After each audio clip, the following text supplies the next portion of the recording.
Assalamualaikum warahmatullahi wabarakatuh. Sholih-sholihah dimanapun berada. Kali ini kita akan membahas tentang bagaimana seharusnya sikap atau tipikal dari seorang pengusaha muslim di era sekarang. Ya, jadi kita harus pahami bahwa 7 dari 10 sahabat Rasulullah yang pertama kali masuk Islam notabene adalah para pengusaha. Ya, ini menunjukkan memang seorang pengusaha ini memiliki sebuah kelebihan dibandingkan yang lain dalam sisi harta, dan bahkan kata-kata jihad pun dibuka dengan harta dan jiwa. Berjihadlah kamu dengan harta dan jiwa. Artinya apa? Dari segi kapasitas sebagai seorang pengusaha, maka di dalam kondisi sekarang ya, bantuan atau sokongan terhadap dakwah Islam adalah dengan harta mereka. Lalu bagaimana kemudian realitasnya ketika di zaman para sahabat? Kita melihat bagaimana Abu Bakar menginfakkan seluruh hartanya, bagaimana Umar bin Khattab menginfakkan setengah dari seluruh hartanya, bagaimana Abdurrahman bin Auf memobilisasi peperangan ya dengan kemudian mengirimkan ribuan unta dan seluruh fasilitas makanan yang ada untuk keperluan jihad.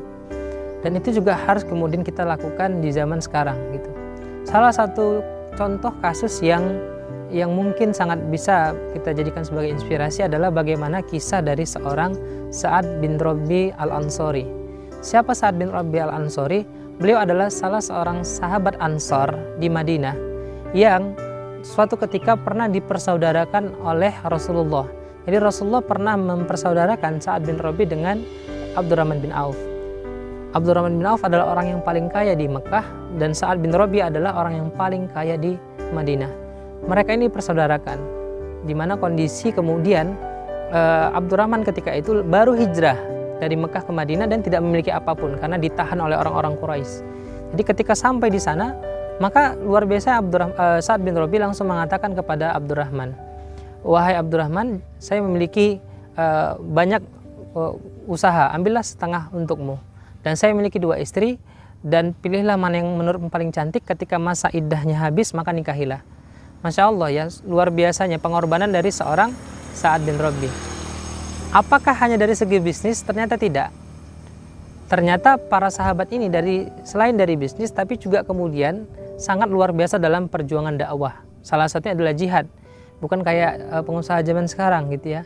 Kalau sudah punya duit ya sudah, jihadnya harta aja. Kalau disuruh jihad untuk turun langsung ke medan perang, ya mereka nggak akan mau. Ya cukup duit aja lah gitu. Nah, beda jauh dengan sahabat ya, termasuk Sa'ad bin Rabi.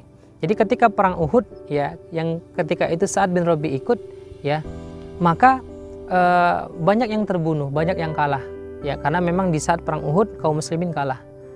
Maka disuruhlah oleh Rasulullah kepada Zaid bin Sabit untuk mencari di mana Sa'ad bin Rabi ya, dan kemudian ketika berjumpa ucapkanlah salam kepadanya. Nah, ini kata Rasulullah. Maka Zaid itu mencari ya, dia cari itu di lokasi peperangan, sudah banyak bergelimangan mayat-mayat yang syahid di sana dan juga orang-orang kafir yang meninggal, yang mati ya, maka ditemukanlah Sa'ad bin Rabi di kondisi di mana dia terkena 70 tusukan, baik tusukan pedang, tusukan apalagi tombak, tusukan panah dan seterusnya.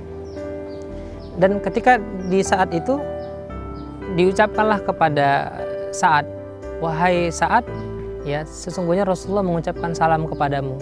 Maka dibalas oleh Sa'ad, "Maka sampaikanlah salamku kepada Rasulullah juga." Masya Allah. Jadi perjuangan dari para pengusaha muslim zaman dulu ya, para sahabat itu luar biasa. Bukan hanya dengan harta tapi juga dengan jiwa mereka. Harusnya begitu juga lah kemudian kita hari ini sebagai seorang pengusaha muslim yang notabene-nya ya menghadapi dakwah yang berbeda mungkin ya, tapi secara kemudian kemuliaannya tetap sama, bahkan lebih mulia lagi ya. Jadi ini adalah sebuah pesan dari sebuah kisah Sa'ad bin Rabi yang mudah-mudahan bisa menjadi inspirasi bagi kita semua. Terima kasih. Assalamualaikum warahmatullahi wabarakatuh.